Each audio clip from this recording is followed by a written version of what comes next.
Welcome to Fully Booked, the bookish podcast where I'll chat about all things book and reading related. Whether you're a new or a pro reader, there's something for everyone to learn. I'm here to help you on your reading journey and find that next great read that will keep you fully booked.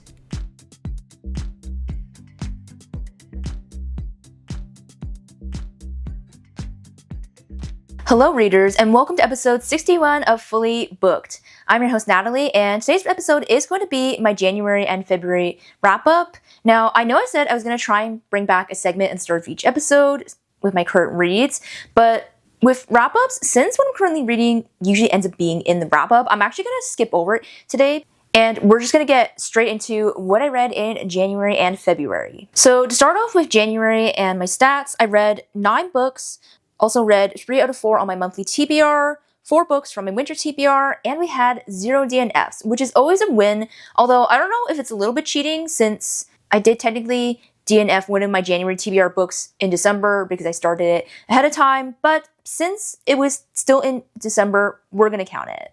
So the first book that I finished right at the start of January was Us Against You by Friedrich Bachmann, and I did end up rating this a whole 5 stars. But I will say that while I did enjoy this book a lot and some of the emotional impact that we got, I don't think I got as much out of it as I did Bear Town, especially emotionally. And of course, this is the second book in the Bear Town series where we're following some of the same characters from the first book and kind of the aftermath of the tragedy that happened in Bear Town, which obviously I can't say what that is if you guys haven't read this series yet. So yeah, we're following them through that as well as a lot of the changes that are happening to the town, like overall, as well as the changing political landscape as we get introduced to this new character and politician who tries to enter the town and basically do things to help the town out in terms of improving the economy, as well as saving Beartown's hockey club. So like I was just mentioning, I feel like this book to me was a lot more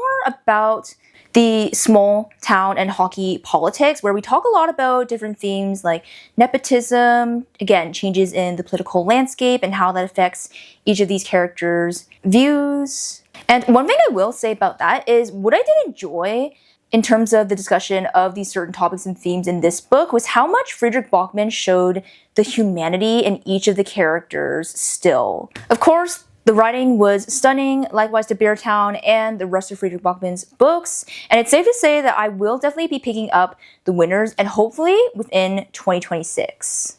And then switching it up, I did read Everything Is Tuberculosis by John Green, which I ended up giving a 3.75 stars, and this book is basically what the title says. It's literally talking about how everything is tuberculosis and talking about just all the different contexts of the disease, like cultural, political, historical, medical, etc. Although I will say, I feel like this is a book for the fiction lovers, even though it's a non-fiction book. I just feel like the way John Green typically writes is still very ingrained, even in the style of this book. And that really came out in the sense that I feel like most non-fiction books are more direct and there's a more clear goal and outcome that you're supposed to get from reading the book. But I wasn't really sure what I took away from reading this book after I finished it. I felt like we did jump around a lot in terms of the different contexts, and there wasn't exactly a structured order to the information that we were being fed in this book. So I did find that a little bit confusing, but definitely for sure, again, if you're more of a fiction lover or you like memoirs, you might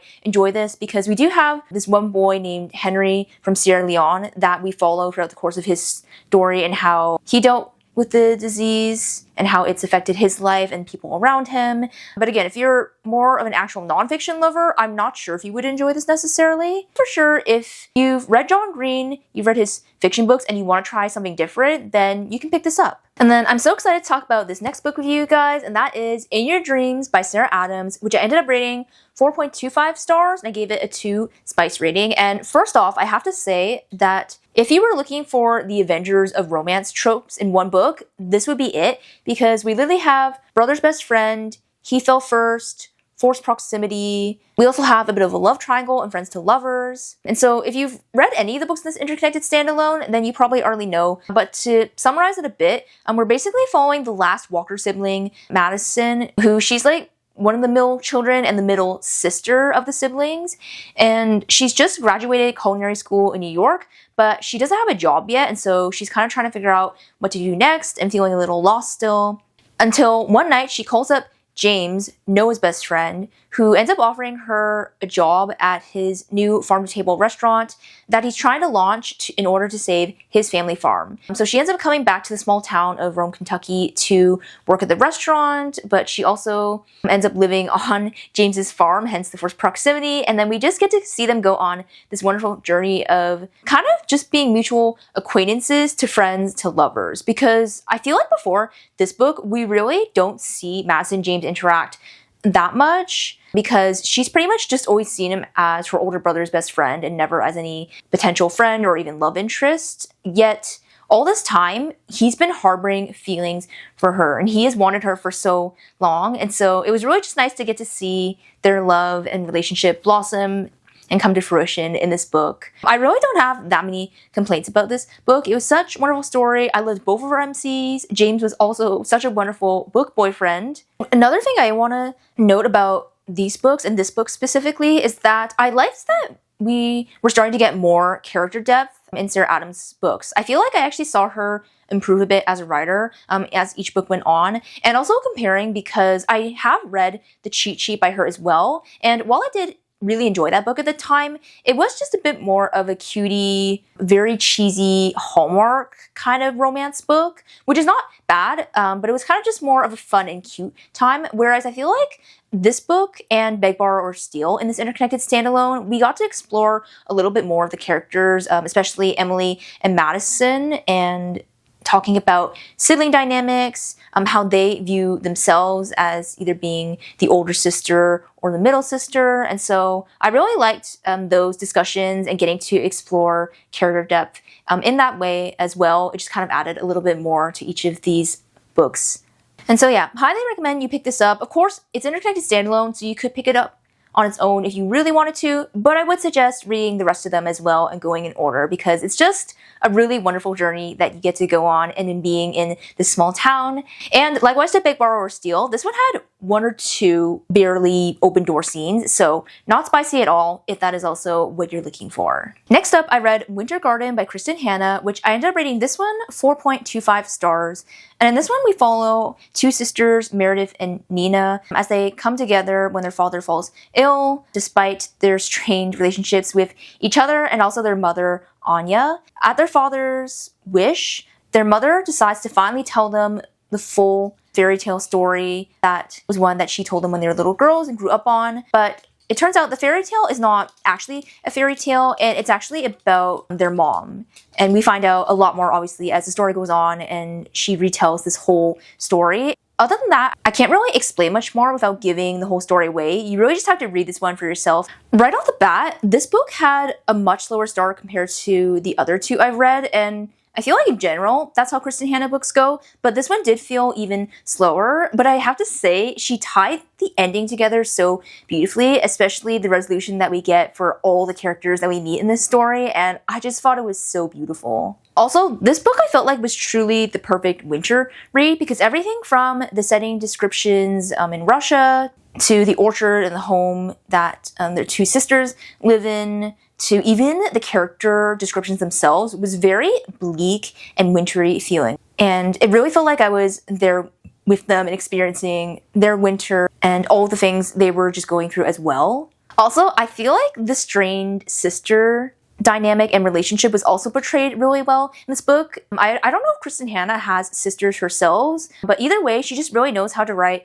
these types of female relationships and just women in general, because I felt like it was just so realistic, and some of the arguments and things that each of them were struggling with individually as well. Honestly, this book was really good, and it really makes me want to pick up The Nightingale next, because obviously that is one of her most popular books, and it's also another one that's set and revolves around World War II time period, which part of this book was set in as well. And I forgot how much I enjoy historical fiction set around that time period. And so, yeah, it really makes me want to pick that book up by her. I think I've just been scared because I know that whenever I do that, I'm going to be destroyed. After that, I picked up Beautiful Ugly by Alice Feeney, and this one I actually randomly picked up because I've basically been letting myself browse at the library every time I go to drop or pick up my holds, and I'll let myself browse and pick up 1 or 2 books kind of on a whim that I might want to read if I see anything interesting, and I'm so glad I ended up picking this book up because I did enjoy it.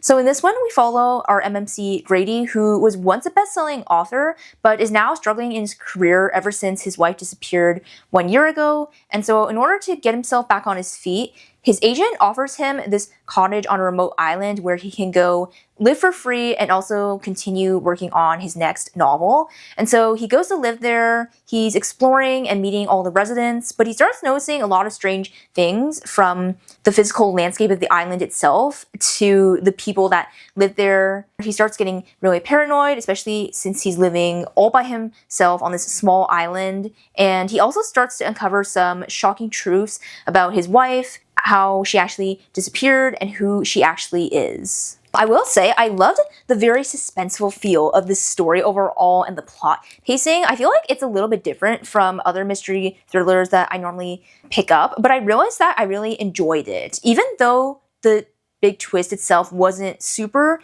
twisty and surprising, it was the journey and the suspense that made this book worth it.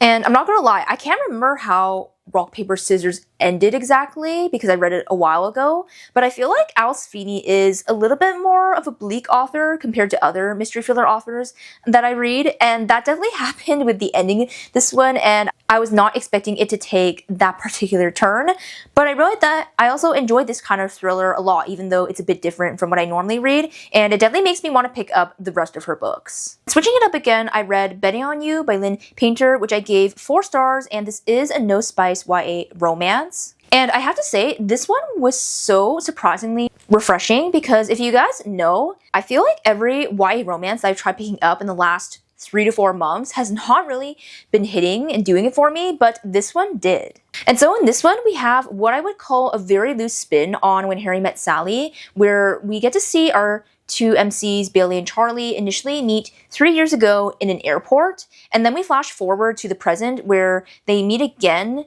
in this town in Nebraska where Bailey has moved to for good with her mom. And then we get to continue seeing them bump into each other, especially since they both end up getting a job at the hotel water park in their town. Except that Charlie is basically like Harry from When Harry Met Sally. I think he even references the movie in that he doesn't believe that guys and girls can be friends.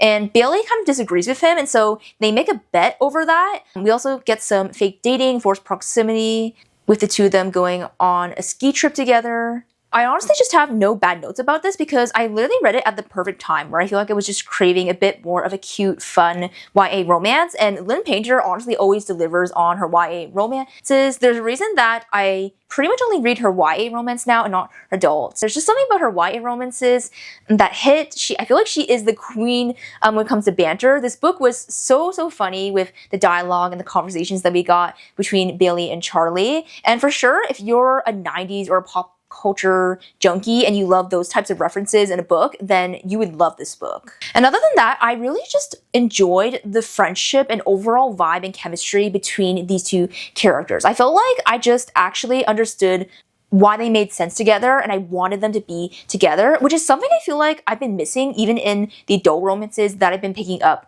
over the past couple months. I just haven't really been understanding chemistry between certain characters and why I should want them to be together, but in this one, I completely understood why Bailey and Charlie were meant to be, which is always great in a romance. It actually makes me kind of sad because I've now read through her whole YA backlist at this point because she doesn't have as much since she also writes adult romance. But as you guys know, Fake Skating is on my February TBR as well, so I really can't wait to pick that up next now. And then for another book that I read on my winter TBR, I read Intermezzo by Sally Rooney, which I gave 3.5 stars, and I gave it a 3 spice rating because for a book that is mostly literary fiction, it was oddly spicy. And so this one's pretty simple, where we follow these 2 brothers, Peter and Ivan, who are grieving the loss of their father and just trying to kind of go through and deal with their everyday lives still, as well as the complicated relationships that they have with each other, with their mother, as well as the women in their lives. Honestly, I kind of struggle with what to say about this book because overall I didn't really enjoy it. I think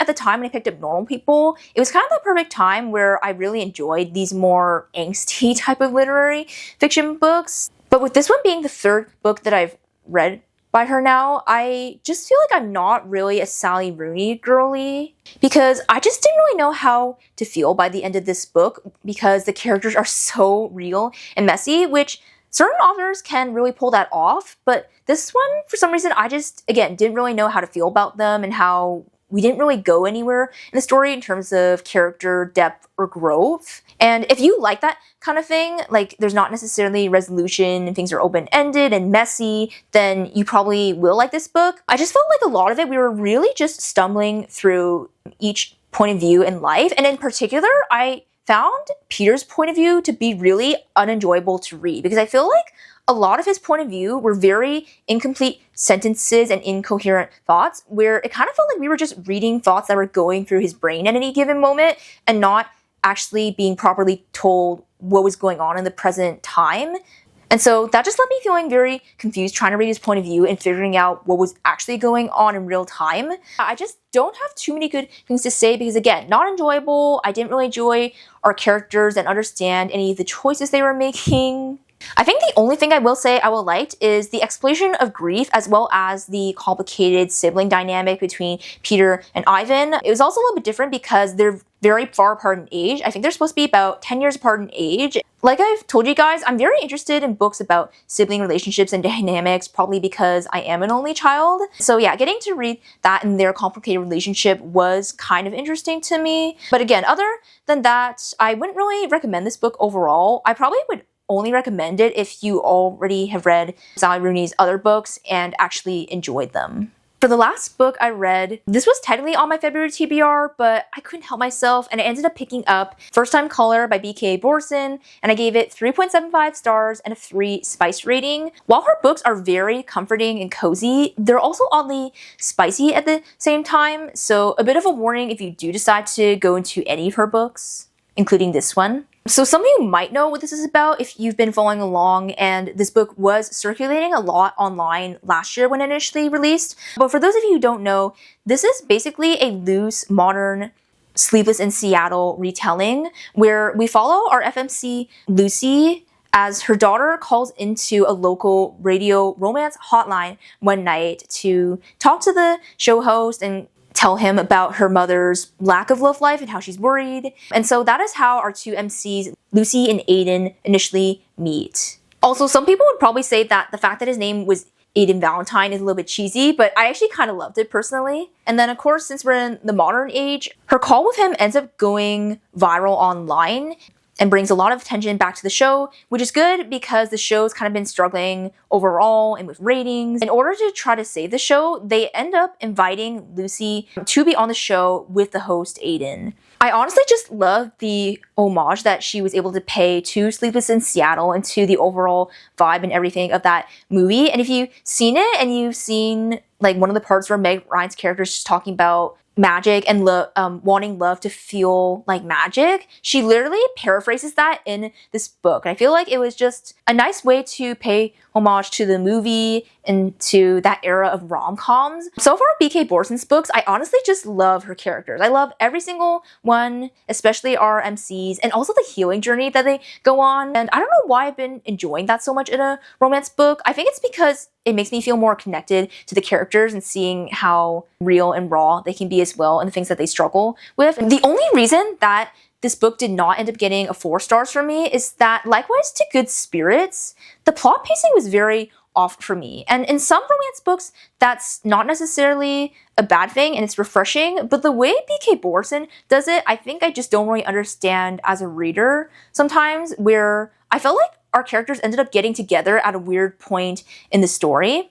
And then up until that point, we were kind of just seeing them circle around each other, not being completely forthcoming and saying the things that they actually wanted to say to each other. And I can understand that maybe that's how she wanted the romance to progress. But at the same time, as a reader, I just felt like we were kind of wasting a lot of time, and some things could have been said sooner and resolved sooner. I also felt like the third act breakup was at a weird point in the story as well, because the turnaround of the resolution was super fast, and I just felt a little bit caught off guard by the time we were getting to the end of this book. If you're a plot-driven romance reader, I'm not sure if you'll love B.K. Borson's stories, because like I said, the plot pacing, for me at least, tends to get a little bit confusing. But again, if you love cozy, comforting settings and characters, and with this one in particular, if you love bringing back that classic 90s rom-com feel, if you love all of the Nora Ephron movies, then you're definitely gonna love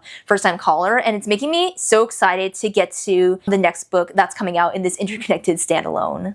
So moving on to what I read in February, for the monthly stats, I did end up completing 11 books, although I do want to note that 5 out of the 11 books were novellas. So if you're going by page length alone, I probably only read 8 to 9 books, give or take. Obviously, I just counted them as 11 since they are still separate books.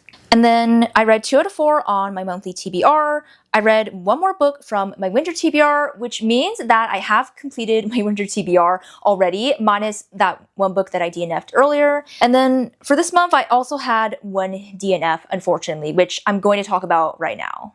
So I did end up DNFing The Best Worst Thing by Lauren Oki, sorry, I don't know how to say your last name. I am actually very disappointed about this one because I have seen a select few people reading this, circulating online, and there's definitely been some interest in it. But I'm gonna be honest, from what I read of this book, the writing was not doing it for me. The very beginning was actually okay. I felt like we were getting some knowledge and inner thoughts, at least from Nicole's point of view, on how she was actually feeling about the different circumstances in her life. But then when we got to other scenes where there would be multiple characters or conversations going on, I just felt like we weren't getting as much depth in those inner thoughts, and it felt a lot more like being told. Like it felt like we were getting Nicole did this, or Nicole went upstairs, and then I just didn't really understand where the depth had gone. I don't know, it just wasn't really doing it for me. This was a pretty big disappointment for me, and I honestly don't know whether I'm gonna get back to it or not. But let's get into some books I actually completed in February, starting with the Improbable Meet Cute Second Chances series. This is an Amazon Valentine's themed 6 novella series. And for this one, I'm not going to go through all of my individual thoughts and the plot synopses for each one of these because I feel like they're just so quick that it's easy enough for you guys to just go look them up for yourself and see which one most interests you, or if there's a particular author that you like, then you can go and read that book. Honestly, the only reason why I read this whole series is because I ended up getting the Audible bundle where you get all 6 audiobooks, and I got that because I thought it'd be a nice easy way to kind of pass time while doing my cozy hobbies and whatnot. But I'm gonna be honest, if I had the choice to go back, I probably would only read the ones I'm most interested in because I really only enjoyed the ones by Christina Lauren, Hannah Bonham Young, and I honestly did not really enjoy the rest. I think the highest rating I gave was a 3 stars, and then the lowest one I rated was a 2 stars.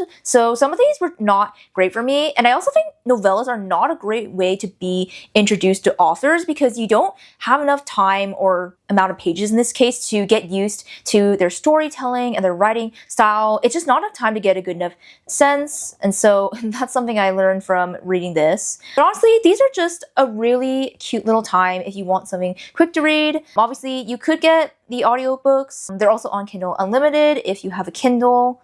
And even though they're Valentine's Day themed, you could really read them any time of year because they're just really cute and easy reads, especially if you are a romance reader normally. So yeah, definitely I would suggest if there's one that interests you, then pick it up. For another super cute read, I did read Fake Skating by Lynn Painter. This was one of the books on my winter TBR, by the way. I ended up rating this 3.75 stars, and it is another no spice book. And honestly, this was just another YA hit by her. What can I say? I really love the chemistry between Danny and Alec in this one, although I will say, while I did just say that it was no spice, I feel like that the way certain scenes were written was kind of done in a steamy way for a book that should be YA No Spice. So I guess just a note for some of you who are used to really clean YA No Spice. So in this one, we follow Danny, who moves in with her grandfather after she and her mother moved back to her mother's hometown in Minnesota following her parents' divorce. And with that, she ends up reuniting with her estranged childhood best friend and first kiss, Alec. And then following a PR scandal that Alec has, and in order to kind of save his reputation, Alec asks Danny to do him a favor and fake date him, and in exchange, he is willing to get her the co-manager position on their high school hockey team, which she desperately needs because she needs some more extracurriculars on her resume in order to get into Harvard.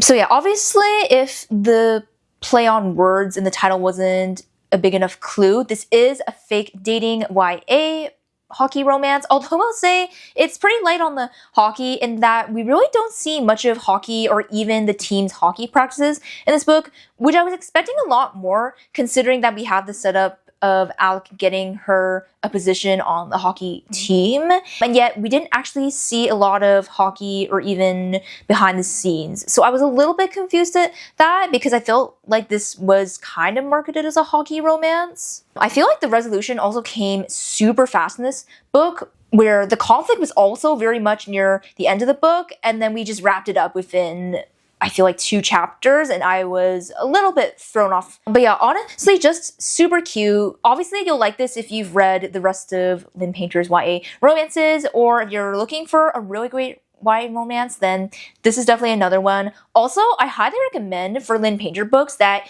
you do check out her Spotify curated playlists, which I believe she actually makes herself, and you can find them on her Spotify profile. They're honestly so great, especially because music is so integrated into the plotline of her books, where she usually puts songs on the playlist that the characters will be listening to or talking about in a certain scene. So it just really adds to the whole mood of the book. If you can stand to listen to lyrics while you read.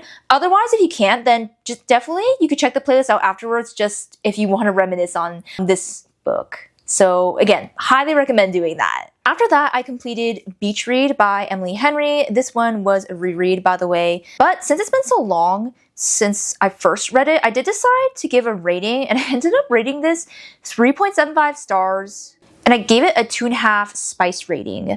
If I'm gonna be honest, I remember liking this a lot more the first time around, but I think since I read her newer books and I like the direction that they're starting to take, this era of older Emily Henry books is just not quite doing it for me now. And I'm sure there is a contingent of you watching who do not read Emily Henry, so to get into this book a little bit, we follow 2 rival authors who have known each other since college, January and Gus, who then meet again when they are staying in neighboring houses in a small Michigan beach town, which I'm now forgetting the name of. And they're both kind of stuck writing their next novels, so they decide to place a bet with each other to write each other's respective genre. So January typically writes romance, while Gus writes what I think is referred to as doomsday novels, or they're more gloomy, literary, whatnot. So yeah, so they have to basically switch genres. So we get to see them do that, writing together, going on these research trips.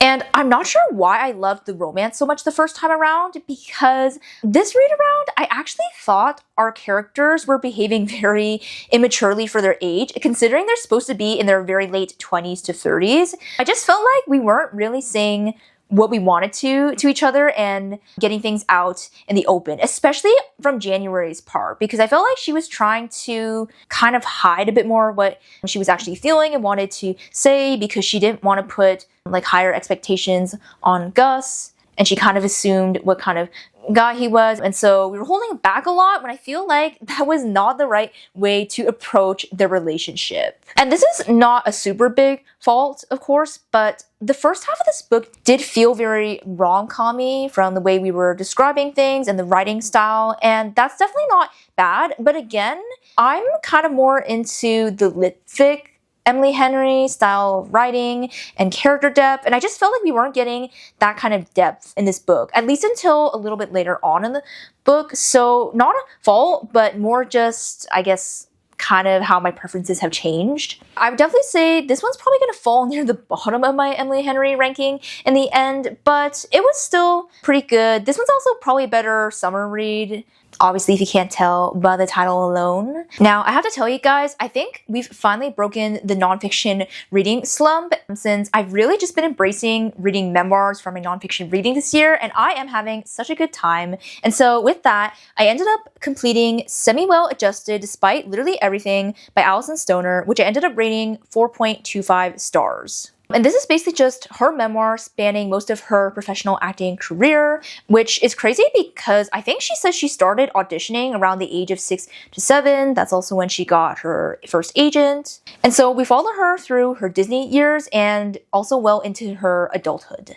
I was honestly just surprised how well this book read, at least as an audiobook, because I did read this one on audio. She is one of the better celebrity storytellers that I've read so far, because if I'm going to be honest, a lot of other celebrity memoirs that were penned by the celebrity themselves, or maybe they wrote most of the book, have just not been very good in terms of overall flow and describing the timeline of events. I feel like a lot of celebrities, they like to jump around in terms of events, and it tends to confuse me as a reader because sometimes I don't know what point of their life they're talking about because we're not going in order. But with this one, I feel like she really went in chronological order and took her time describing kind of each of the stages of her life. And so we really got a really good sense of her life and what it was like to grow up as a child star. I also just didn't know how much she suffered from in her earlier years, because we talk a lot about psychological abuse, eating disorders, and even sexual assault in this book. So just a little list of trigger warnings for some of you guys. And it was also interesting to hear about other related Disney stars, because I feel like there's a whole era of Disney stars around the time that she was acting, like Demi Lovato, Demi Ryan, even Selena Gomez, Miley Cyrus were all around that same time, and they basically all went through the same problems. And so it was kind of tragic and heartbreaking to read about all of them experiencing all this together, and just how damaged they ended up from those experiences. It just kind of was a bit heartbreaking for me to read, I'm gonna be honest. But having said that, even if you don't know who Alison Stoner is, like if you're not from that camp rock Disney era movies, I feel like you would still enjoy this, especially if you like any celebrity or child star memoirs.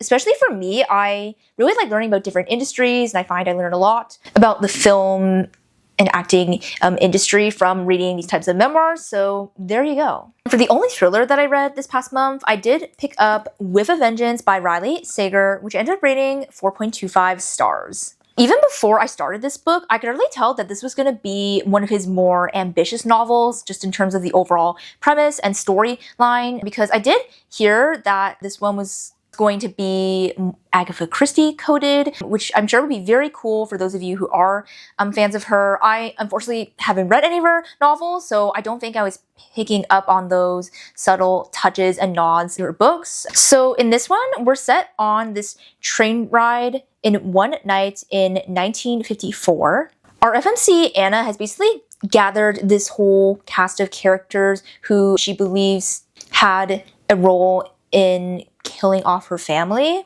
And she's basically put them on this express train ride where they are going to be arrested by the time the train gets to its destination. But the only problem is, unbeknownst to everyone on the train, there is a killer, and someone gets murdered within the first couple hours of being on the train. And so in addition to all of them being stuck together on this train, they now have a killer and need to protect themselves as well as figure out who is the killer. This is a book of his that has a slower start because we really get a whole introduction to this whole cast of characters on this train, which I feel like is probably very Agatha Christie inspired. Things also feel like they moved slower in this book. Since we're set in 1954, obviously we have kind of a lack of modern technology such as phones, GPS tracking, even DNA testing, I don't think was as sophisticated back then. So I feel like there was a lot that we had to piece together and figure out as the reader since we didn't have those tools in this storyline. While it was different, it still had hints of his other books and some similar writing style. So I really enjoyed it because you guys know I'm a Riley Sager fan. My only thing is that I wish we had more historical touches since we were set in the 1950s. I feel like there's just such a glamour to the overall style and fashion back then, and we weren't getting description for certain things that I kind of wanted to know about. But that's probably the biased girly side of me coming out. I'm sure Riley Sager just wasn't interested in mentioning all those details, and they also were not very important to the story, so I understand. Again, different book for sure if you're used to his faster paced thrillers, but if you're a fan of his, or if you like Agatha Christie, like I mentioned, then I think you will like this. After that, I read A Love Song for Ricki Wilde by Tia Williams, which I rated 3.75 stars. And I gave it a 3 spice rating. And I have to say, I had some higher hopes for this one, considering this is kind of a magical realism historical romance. But unfortunately, the execution just fell a bit flat for me. And I'm already going to put a disclaimer now that I'm going to try not to spoil this one. But I feel like it's really hard to describe this book without spoiling part of it. So if you really don't want to know anything about this book and haven't read it yet, then please skip ahead to the next timestamp. So in this book, we follow the youngest Wilde daughter, Ricki, who is heir to the Wilde funeral home franchise, but she's not really interested in being in the family business, and so instead she moves to New York City to set up her flower shop and florist business. One day while she's out, she ends up meeting this man, Ezra, who she actually has more ties to than she thinks she does. And I think it's actually before they meet for the first time. We also get some chapters in Ezra's point of view and in a dual timeline. So I think you might know where I'm going with that. If that's not a big enough hint, this book was also very Addie LaRue inspired. Obviously, I did mention the historical aspects, so I think from there, a lot of you could probably guess what happens in this book. So with that, I felt like I was expecting a lot more of an epic love story, but it just didn't quite get there. Although I have to say, I did really enjoy Tia Williams' writing style. I remember enjoying it in 7 Days in June as well, but I think because we had the historical aspect in here as well, we got to hear so many rich and wonderful details, even the way she writes character depth and how they are feeling in certain situations or when they're trying to describe how they see themselves. She just can write so poetically, and I really enjoy that, while at the same time, she also throws in a lot of comedic moments. Still, Ricki is actually a huge joker in this book, and some of the jokes and things she would make that she would think were very awkward, I found honestly hilarious, and it added a little lightness to this book that just kind of made it well-rounded overall. I would actually say that if you're looking to get more into contemporary romance, I think Tia Williams is a great start. I actually wish she had leaned a little bit more on the women's fiction side, because I feel like we could have gotten there, but she kind of kept it a little more comedic in my opinion. I also just felt like we could have explored a lot more in depth in terms of Ricki's family and their family dynamics, the female friendships that she had, etc. I feel like, yeah, we could have just expanded on that, could have had a really great kind of women's fiction side of the storyline, but we just didn't quite get there for me.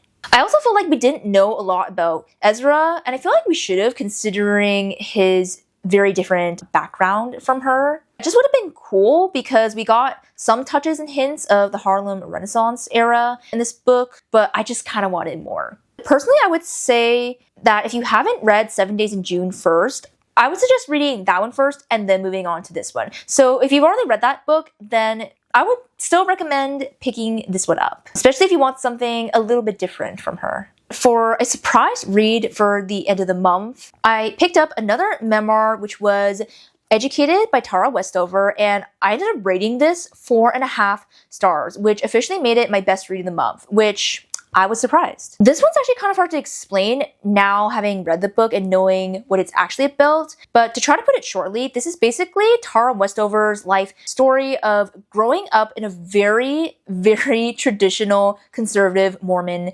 family and some of the kind of radical beliefs and principles that they lived by. Also, really quickly, I'm just Christian.